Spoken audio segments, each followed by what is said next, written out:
Israel और Iran में युद्ध हुआ तो भारत पर निश्चित ही इसका असर पड़ेगा।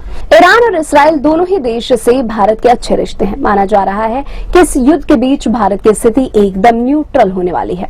भारत के लिए चुनौती यह है कि जहां इसराइल भारत का स्ट्रैटेजिक सप्लायर है, तो वहीं दूसरी तरफ मध्य एशिया और पूर्वी यूरोपियन देशों तक कनेक्टिविटी के लिए रास्ता ईरान से होकर निकल रहा है। इसलिए भारत चाबहार पोर्ट में ईरान के साथ मिलकर काम कर रहा है। भारत के व्यवहार सचिव सुनील बर्थवाल ने कहा कि हम व्यापारियों के सामने आने वाली समस्याओं को समझेंगे, जो भी आवश्यक होगा सरकार निश्चित रूप से उस पर ध्यान देगी।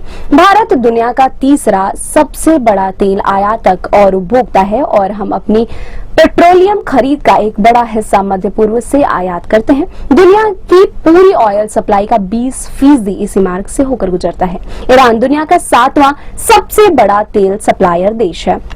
इसराइल और ईरान के बीच जंग होती है तो पूरा मिडिल ईस्ट ही इससे प्रभावित होगा और उसके बाद दुनिया भर में एनर्जी क्राइसिस से लेकर आर्थिक हालात पर असर होना तय है।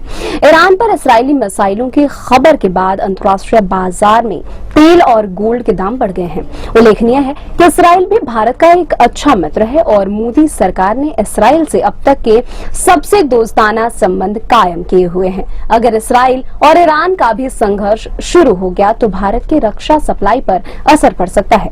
रूस और यूक्रेन संघर्ष के बाद रूस से आने वाली सप्लाई पर असर हुआ तो भारत ने विकल्प के तौर पर यूएस, इसराइल और नाटो देशों से रक्षा उपकरणों के लिए नए करार किए हैं।